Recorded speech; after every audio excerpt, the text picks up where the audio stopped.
골로새서 4장 7절부터 18절 말씀 가지고 주께 받은 사역을 완수하라는 제목으로 함께 은혜 나누고자 합니다.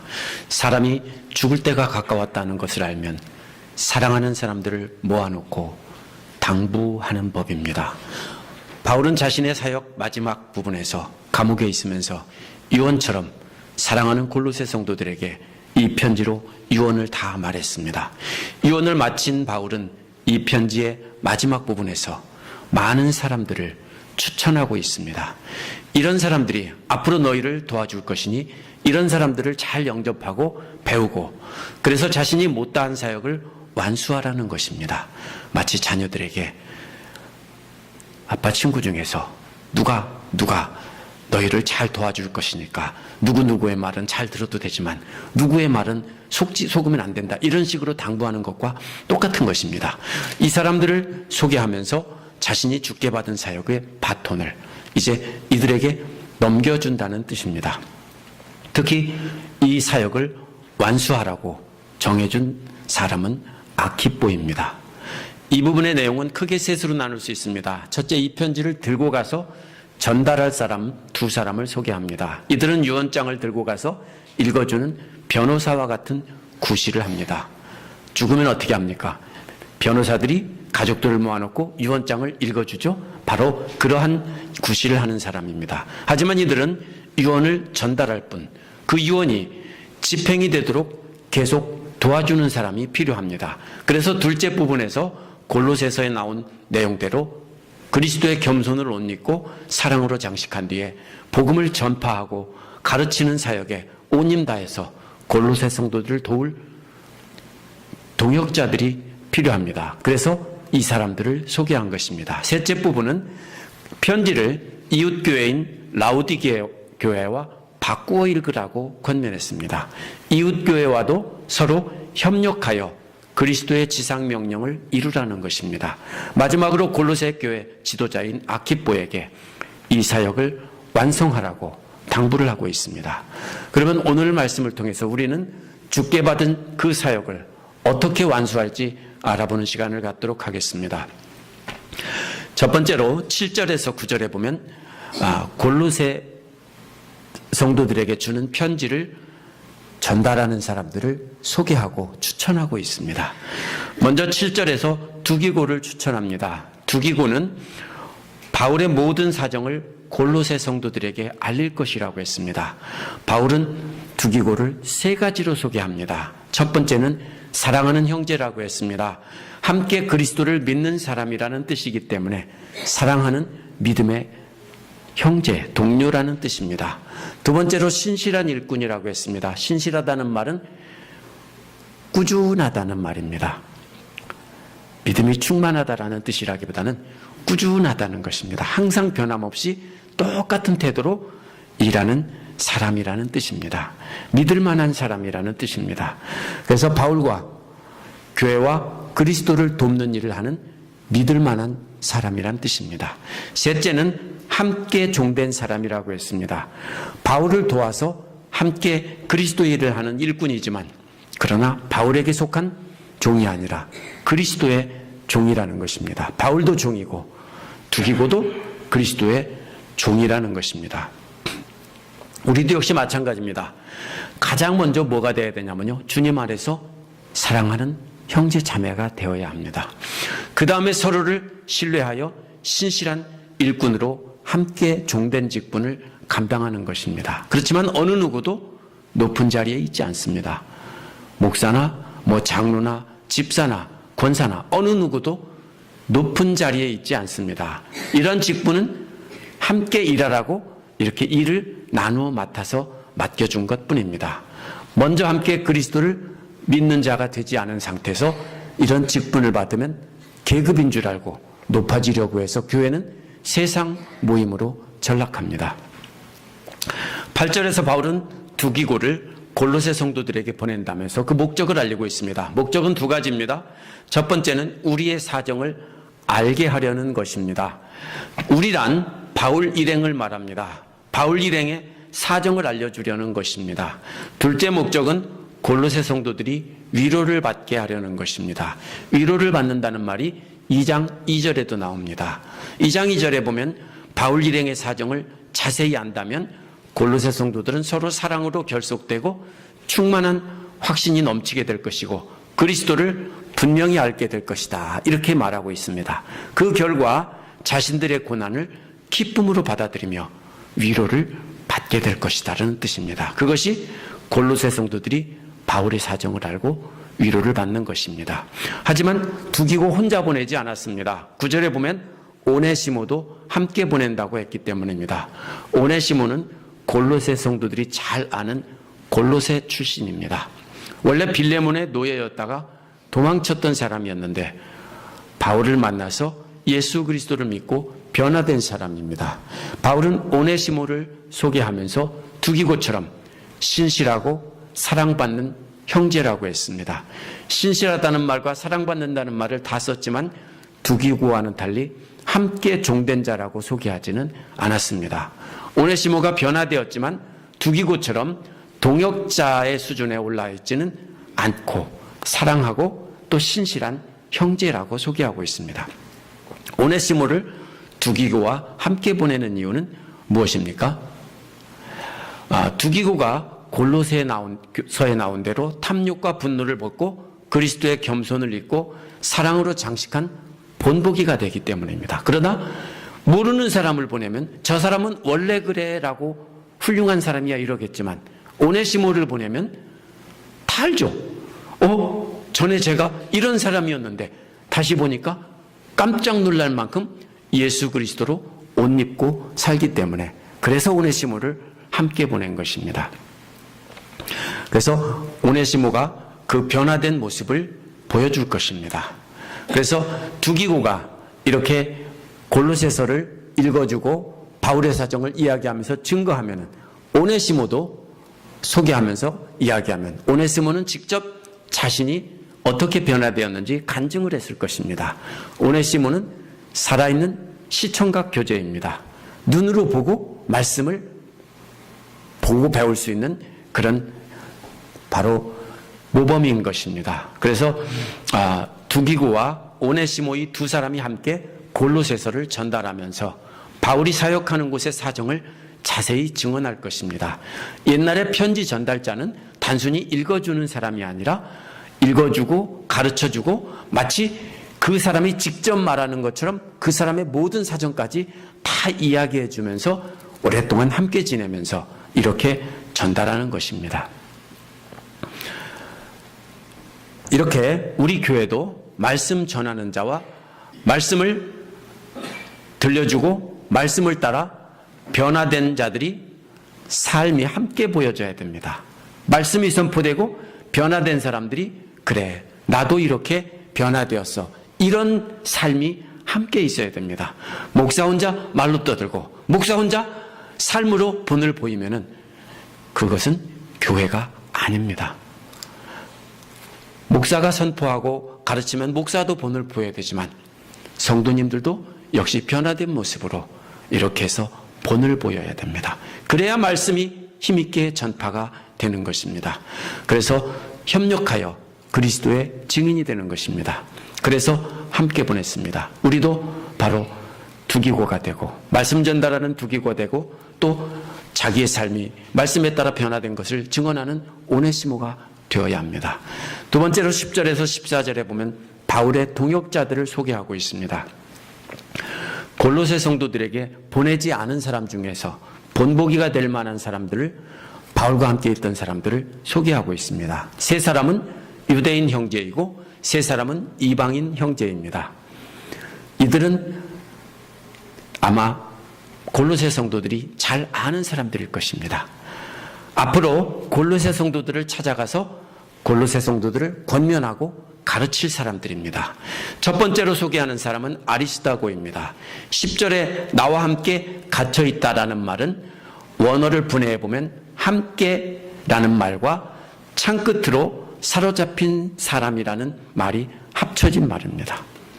함께 영어에 그 sin이라는 말이 있죠. SYN 이것이 그리스어에서 soon 이 말에서 온 말입니다. 이 함께라는 말과 창 끝으로 위협해서 사로잡힌 포로, 즉 전쟁 포로라는 뜻입니다. 무슨 뜻입니까? 아리스다고가 바울과 함께 그리스도의 군사로 싸우다가 함께 전쟁 포로가 되었다라는 뜻입니다. 이 사람은 바울과 함께 복음 전하다가 바울이 갇히게 되자 바울을 돕기 위해서 자발적으로 감옥에 갇혔을 것입니다. 바울의 시중을 들고 바울을 도와주기 위해서. 아리스다고는 바울보다 훨씬 젊은 사람일 것입니다.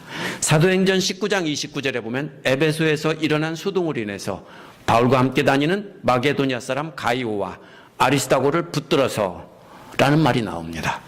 20장 4절에서도 아시아로 함께 가는 자 중에서 데살로니가 사람 아리스다고가 나옵니다. 왜 다르냐고요? 데살로니가는 도시 이름이고 마케도니아는 그 나라 이름입니다. 그리스 북쪽의 알렉산더의 나라 이름입니다.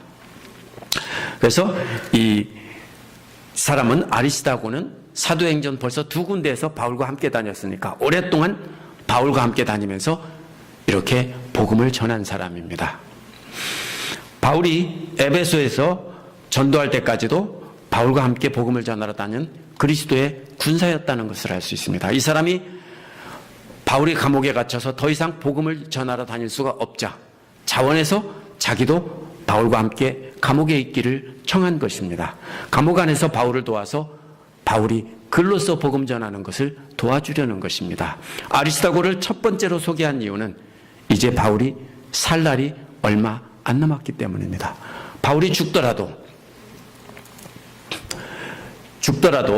거짓 교사들에게 속지 말고 아리스도하고 같이 그리스도의 군사로 함께 싸우다가 명예롭게 포로가 된 사람을 영접하고 받아들여서 배우라는 것입니다.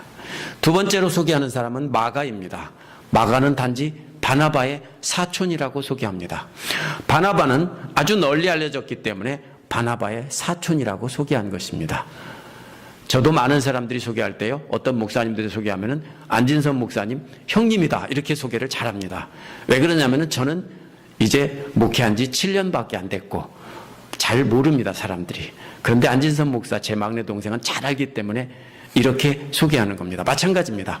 바나바가 널리 알려져 있기 때문에 뭐라고 합니까? 바나바의 사촌 마가다 이렇게 소개했습니다. 사도행전 13장 13절에 보면 밤빌리아에 있는 버가에 이르니 요한은 그들에게 떠나 예루살렘에 돌아가고 라고 했습니다. 이 요한이 바로 마가입니다. 마가 요한입니다. 15장 37절에서는 바나바는 마가라는 요한도 데리고 가고자 하나라고 했습니다. 그러자 38절에서 바울은 밤빌리아에서 자기들을 떠나 함께 가지 아니한 자를 데려가는 것은 옳지 않다라고 반대했습니다. 이로 인해 둘이 심하게 싸우다가 두 사람이 이 선교팀이 갈라지게 됩니다. 이로 인해서 요한 마가는 바울 당시 세운 교회에서 유명해졌습니다. 좋은 뜻으로 유명해진 게 아닙니다. 선교 여행 다니다가 힘드니까 도망갔는데 나중에 다시 데려오려고 하다가 바나바와 바울이 싸워서 찢어졌다. 이렇게 유명해진 사람입니다. 이렇게 알려진 요한 마가이기에 10절에 괄호 안에 있는 말처럼 당부하는 말을 따로 설명해 놨습니다.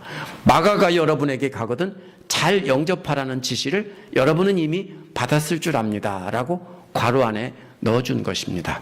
어째서 바울은 유언처럼 보내는 편지에서 이런 사람을 추천하고 있을까요? 그 이유는 오네시모와 같습니다. 마가 요한을 잘 알지는 못하지만 과거에 어떤 사람이었는지 널리 소문이 난 사람인데 바로 그 사람이 이제 이렇게 변화됐으니까 그 마가 요한 같은 사람을 영접하라는 것입니다. 그 사람이 완전히 변화돼서 그리스도를 전파하는 사람이 되었기 때문입니다. 이 사람이 마가복음을 기록한 바로 마가입니다. 바울은 죽더라도 거짓 교사들에게 속지 말고 마가 요한처럼 그리스도 말씀에 충만하게 되어서 삶이 전과는 완전히 달라 변화된 이런 사람을 영접해서 배우라는 것입니다. 세 번째로 소개하는 사람은 유스도라고 하는 예수입니다. 어떤 학자들은 유스도가 라스트 네임이라고 그래서 예수 유스도다 이렇게 설명하는데 원어를 보면요 그렇게 안 돼 있습니다. 정확하게 보면은 거의 똑같고 끝에만 다릅니다. 유스도를 원래대로 발음하면 예스토스입니다. 예수, 예스토스. 예수는 히브리식 발음이고요.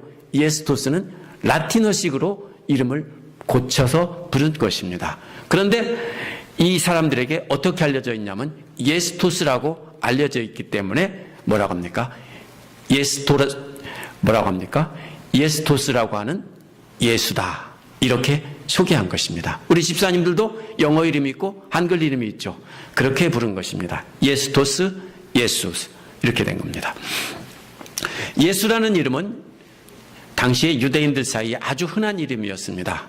그런데 이 이름이 복음이 널리 전파된 2세기, 3세기 이때쯤 가면 유대인들에게서는 완전히 사라집니다. 예수님 때문입니다. 그 전에는 이 예수라는 이름이 흔히 있었습니다.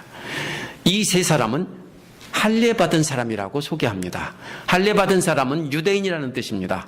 이들만이 하나님 나라를 위하여 일하는 동역자라 이렇게 소개했습니다. 바울과 함께 동역하는 사람들 중에서 유대인들은 이 세 사람, 딱 세 사람뿐이다라는 뜻입니다. 어떻게 된 겁니까? 복음은 유대인들이 전파하기 시작한 것인데 어째서 유대인 동역자들은 딱 세 사람만 남았고 다 어디 갔습니까? 사도행전 23장 12절에 보면 바울을 죽이기 전에는 먹지도 아니하고 마시지도 않겠다고 한 맹세한 결사대들이 따라다녔습니다. 바로 이것으로 보아서 유대인 신자들이 많은 핍박을 받았습니다. 그래서 바울이 옥에 갇혔던 바울의 생애의 마지막 때쯤에는 대부분 유대인 신자들은 유대교로 돌아갔습니다. 핍박이 무서워서 다 돌아갔습니다. 그렇다면 이 세 사람은 다 돌아갔는데도 돌아가지 않고 바울을 따라다니면서 끝까지 하나님 나라를 전파하던 사람들입니다. 그러려면 목숨 걸었어야 되는 것입니다. 하나님 나라란 바로 그리스도께서 복음을 통해 전파하신 나라이고 다시 오실 때 완성될 그 나라입니다. 다들 핍박이 들어와서 유대교로 돌아갔는데 이 사람들은 바울의 생애 마지막 자락인 감옥에까지 따라 들어가면서 그리스도의 복음을 전파하던 사람들입니다. 그렇기 때문에 이런 사람들을 통해서 그리스도의 지식을 채우고 저들의 삶을 통해서 본보기로 삼아서 따라가라는 것입니다. 바울은 이들을 자신의 동역자라고 부르며 자신에게 위로가 되어준 사람이라고 했습니다. 이 위로라는 말은요, 흔히 쓰는 말이 아니라 주로 묘비에 쓰는 말이고 아니면 죽음을 앞두고 있는 사람들이 이들을 바라보니 죽음을 앞두고 있는 사람이 바로 마음에 위로를 얻는, 너를 보니까 이제 편히 눈 감아도 되겠다, 이런 뜻입니다. 그러면 이 세 사람을 보니까 무슨 뜻이냐면요, 위로를 받았다는 것은 나는 이제 죽어도 여한이 없다. 이 세 사람이 내 대신 다 할 것을 확신하기 때문이다, 이런 말입니다. 자신이 없어도 이들은 바울을 대신해서 하나님 나라를 전파할 것이라는 확신이 들었기 때문에 이 위로를 받았다. 이제 죽어도 나는 여한이 없다, 이런 소리입니다. 12절에 나오는 세 사람은 이방인들입니다. 먼저 에바브라를 소개합니다. 에바브라는 여러분의 동양인이라고 했습니다. 골로새 출신이라는 뜻입니다. 이 사람을 가리켜 그리스도의 종이라고 불렀습니다. 이 그리스도의 종이라는 말은 바울과 디모데만, 바로 디모데를 향해서 주로 쓰이던 호칭입니다. 자신이 죽으면 자신을 대신할 사람이란 뜻입니다. 그동안 계속 바울과 자신과 디모데를 그리스도의 종이라고 했는데 자기가 죽으면 바로 이 에바브라가 자신의 자리를 대신해서 그리스도의 종 노릇을 할 사람이란 뜻입니다. 에바브라는 항상 기도로 골로새 성도들을 위해서 애쓰는 사람이라고 했는데요, 애쓴다는 말은 레슬링 선수가 온 힘 다해서 상대를 붙잡고 이기려고 온 힘 다해서 힘을 주는 그림입니다. 그 그림 언어입니다. 그런데 전쟁터의 이미지를 지금 사용하고 있기 때문에 적과 칼을 맞대고 온 힘 다해서 밀어붙이는 겁니다. 만약에 밀리면 어떻게 됩니까? 죽는 거기 때문에. 그래서 어떻게 기도한다고요? 사생결단하고 바로 그렇게 기도한다는 말이 애쓴다는 말입니다. 그냥 열심히 기도한다는 뜻이 아닙니다. 1대1 전투에서 죽을 힘을 다해 싸우는 것처럼 골로새 성도들을 위해서 기도하는 사람이라는 겁니다. 기도하는 목적이 12절에 나온 뒷부분에 나온 서기를 이라는 말에 나타나 있습니다. 선다는 말은요, 수동태입니다. 그래서 스스로 서는 것이 아니라 하나님의 능력으로 세워진다는 뜻입니다. 하나님께서 세워주시는 겁니다. 그래서 첫째는 하나님의 능력으로 완전하게 세워진다라는 것입니다. 그런데 거짓 교사들은 신비주의와 금욕주의를 통해서 자신들의 힘으로 완전하게 설 수 있다라고 속였습니다. 그러나 바울은 하나님의 역사로 예수 그리스도를 옷 입고 따라갈 때 하나님께서 완전하게 세워주신다라는 것입니다. 그것을 위해서 기도하고 있다는 것입니다. 하나님께서 완전하게 세워주시길. 두 번째는 확신을 가지고 세워지는 것을 기도하고 있습니다. 이는 바울이 전한 복음의 진리를 완벽하게 확신하여서 그 믿음으로 세워지는 것을 기도하는 것입니다. 이 두 가지 목적은 하나님의 모든 뜻 안에서 이루어지는 것입니다. 이 두 가지가 바로 에바브라가 목숨을 건 결투처럼 죽음을 다해 온 힘을 다해 골로새 성도들을 위해 기도하는 모습입니다. 그걸 바울이 어떻게 합니까? 13절에 나와 있어요. 왜냐하면 나는 증언한다 라는 말로 시작합니다. 증언한다는 말은 내가 봤다라는 말입니다. 내가 목격했다. 그렇게 애쓰는 것을 봤다 이 말입니다. 무슨 말입니까? 어느 날 제가 교회에 와보니까 어떤 집사님이 기도하고 있어요. 어느 날 새벽 4시에 와보니까 혼자 기도하고 있어요. 밤 10시에 와보니까 혼자 기도하고 있어요. 눈물로 기도하고 있어요. 그럼 뭐라고 해요? 내가 봤다. 이렇게 말할 수 있죠?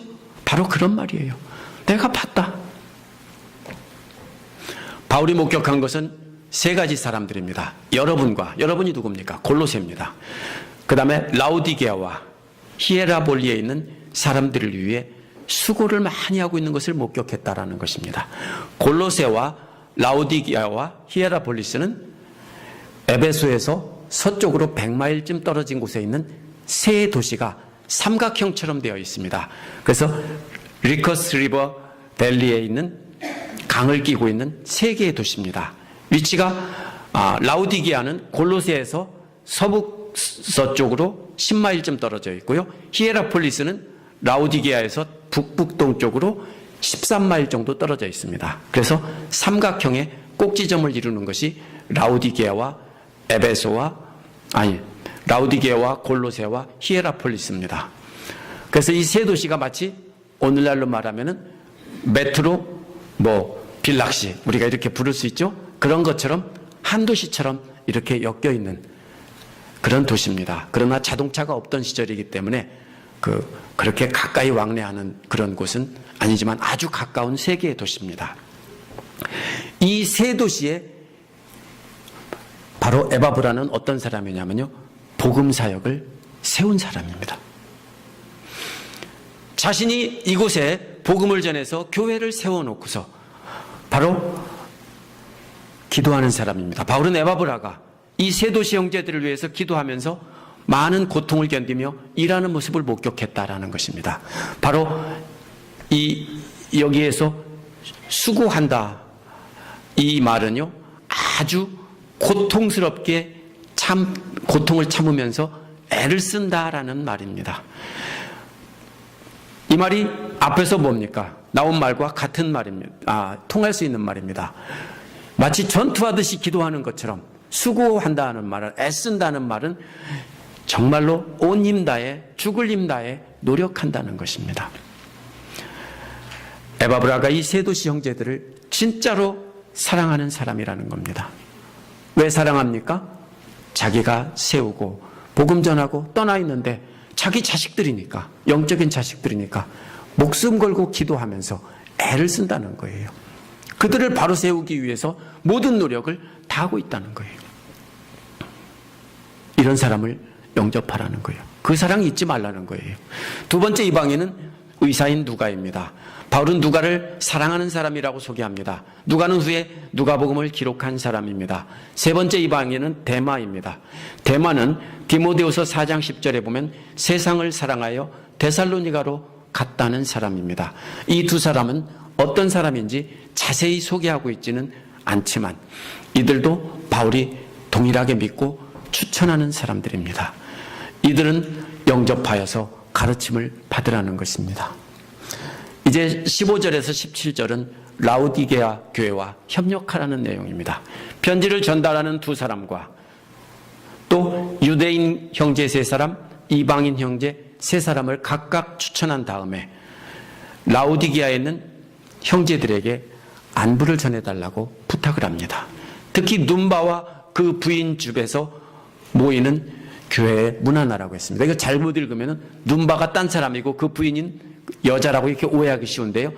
눈바 앤 허 이런 말입니다.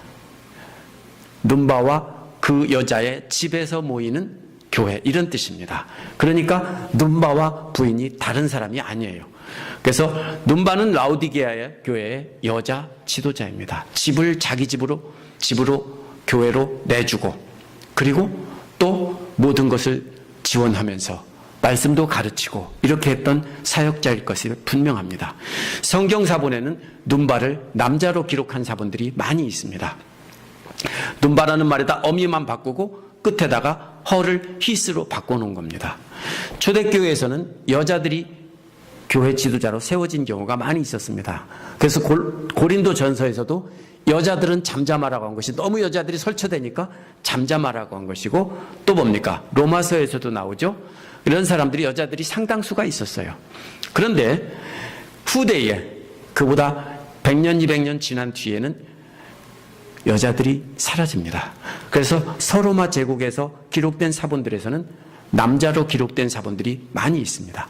그런데 만약 눈바가 처음부터 여자였다면 4세기 이후에 남자를 여자로 바꿔서 기록할 가능성은 0%입니다. 제가 사본학이 전공이기 때문에 하는 말입니다.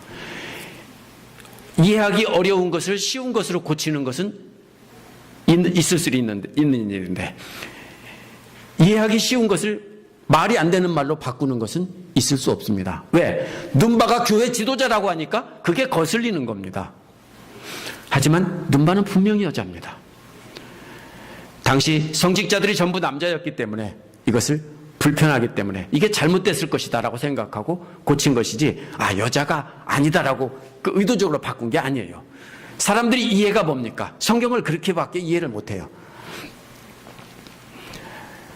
그래서 기독교가 공인된 후에 바로 남자들만이 교회 지도자로 세워지는 분위기에서 눈바를 남자로 바꾼 것입니다.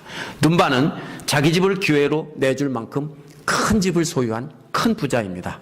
가정에서 모였다고 하니까 오늘날처럼 대여섯 명이 모이는 그런 가정교회다 이렇게 말하는데요. 100% 틀린 말입니다. 로마나 그리스에 가보면 이런 집들은요 아주 큰 저택들입니다. 그래서 건물들이 미음자형으로 있다면 그 가운데에 뭡니까? 아트리움이 있습니다.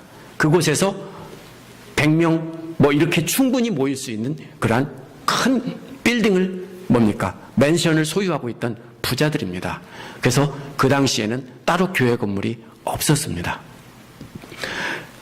눈바를 이렇게 편지를 라우디게아 교회에 안부를 물으면서 눈바에게도 안부를 전해달라 이렇게 말한 것은 눈바가 집을 내줬을 뿐 아니라 실질적으로 교회를 이끌어가고 말씀을 가르치던 사역자였기 때문에 눈바에게 안부 전해달라고 부탁한 겁니다. 눈바는 라우디게아 교회의 부유한 여자 지도자입니다.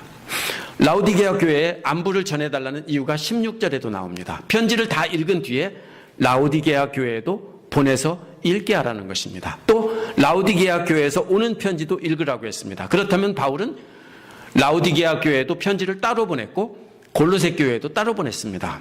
이 두 교회가 서로 다른 문제가 있었기 때문에 따로따로 편지를 보냈습니다. 하지만 두 편지의 내용이 기독교인이라면 모두 알아야 될 진리를 담고 있기 때문에 다 읽은 뒤에는 서로 바꾸어서 읽으라고 한 것입니다. 읽으라는 말은 성도들 앞에서 큰 소리로 낭독하라는 말이니까 들려주라는 말이고 가르치라는 말입니다. 라오디게아서가 무엇인지 궁금해하는 학자들이 많습니다. 그래서 오래전부터 바로 3세기 4세기부터 라오디게아서는 바로 에베소서가 라오디게아서다 이렇게 주장하는 사람들이 있지만 설득력이 없습니다.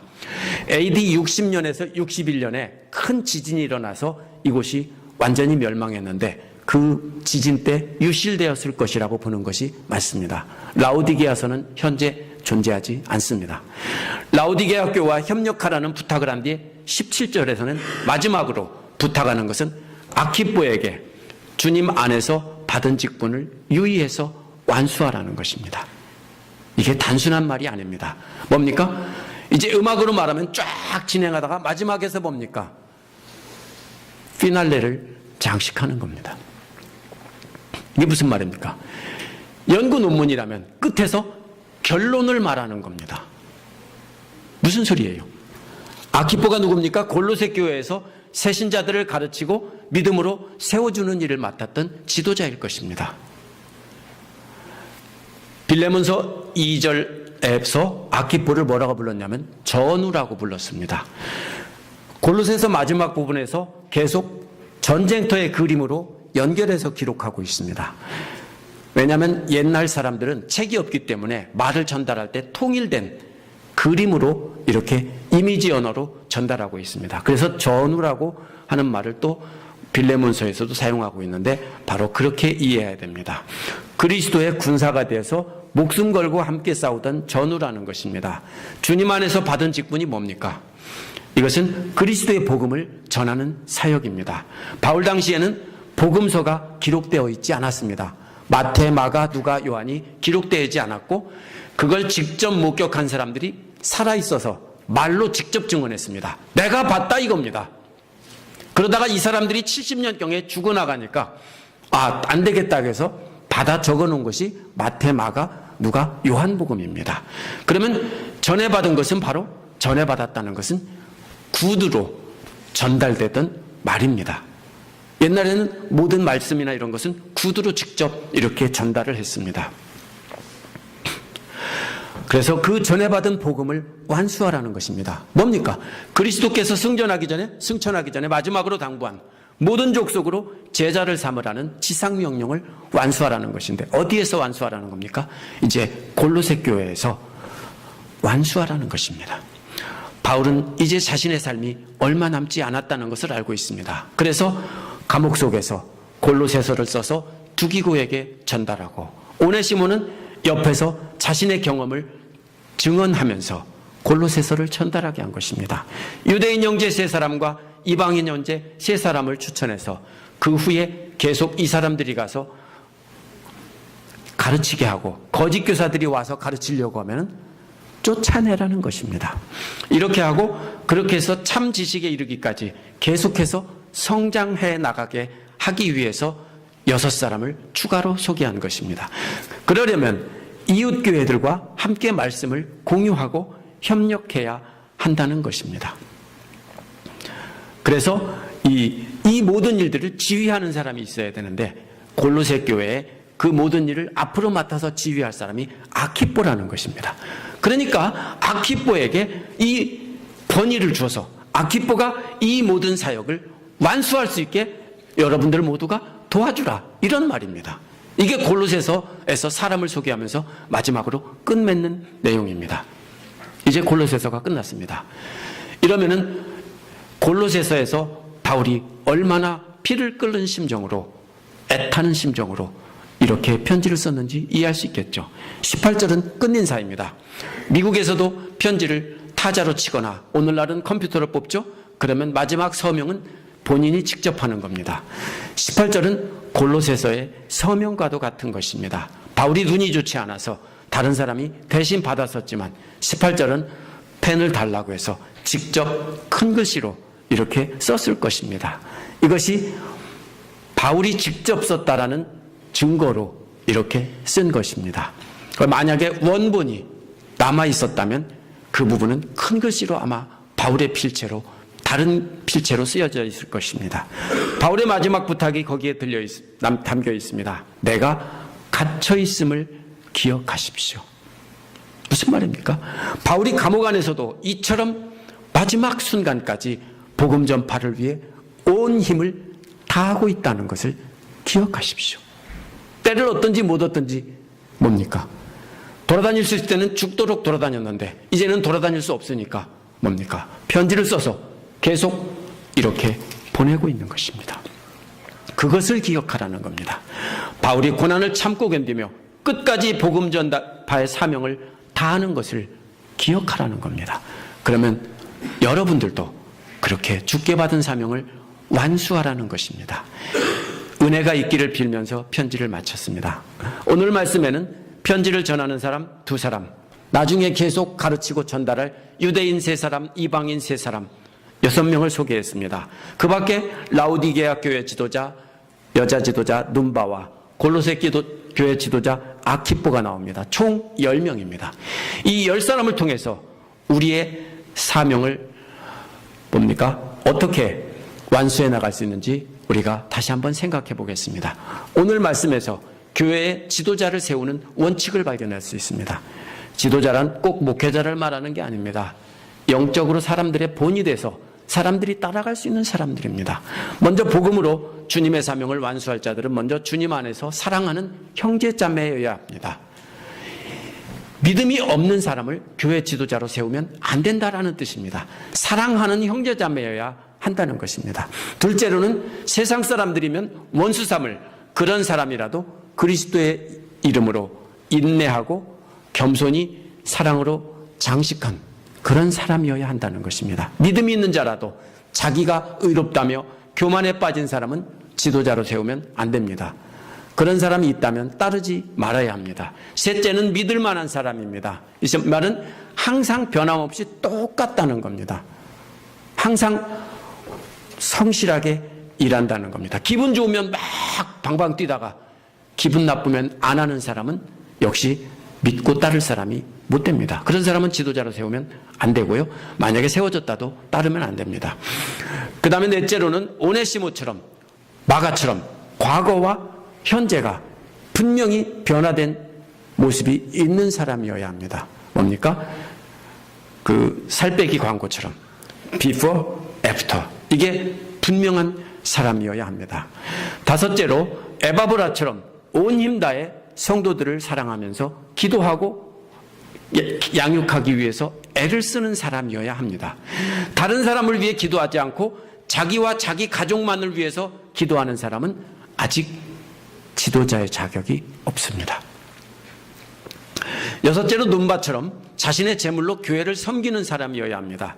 자신의 물질을 자기를 위해서는 잘 쓰는데 주님을 위해서는 쓸 줄 모르는 사람은 역시 지도자로 세우면 안 됩니다. 만약 눈바처럼 물질로 열심히 교회를 섬기는 사람이 있다면 존경해주고 그런 사람을 축복해주는 기도를 해야 됩니다. 절대로 너 잘났다라고 어떻게 합니까? 비꼬고 이렇게 질투하면 안 됩니다. 그분들을 위해서 기도해 줘야 됩니다. 왜? 그분들이 물질을 그렇게 드리고 또 자신은 고난을 당할 것이기 때문입니다. 이러한 지도자들의 공통점이 뭡니까? 목숨 걸고 바울과 함께 복음 전했다라는 것입니다. 모두가 다 유대교로 돌아가는 상황에서 유대인 형제 3사람은 바울과 함께 그리스도의 전쟁에 끝까지 참여한 사람들입니다. 서로 이렇게 전우가 되어서 함께 이렇게 싸워야 되는 것입니다. 그러나 우리가 꼭 알아야 될 것이 있습니다. 목회자든 평신도든 어느 누구든지 주님 안에서 위아래가 없다는 사실입니다. 오늘날 교회에서 직분을 준 것은 위아래라고 준 것이 아닙니다. 남보다 높다고 준 것이 아닙니다. 서로 낮아지고 섬기면서 주께서 주신 사명을 감당하는 교회가 되라고 준 것입니다. 서로 자신을 높이며 자기가 주인 되려는 교회는 교회가 아니라 사교 클럽입니다. 이러한 지도자들의 공통점이 뭐라고 했습니까? 목숨 걸고 함께 복음을 전파하던 사람들입니다.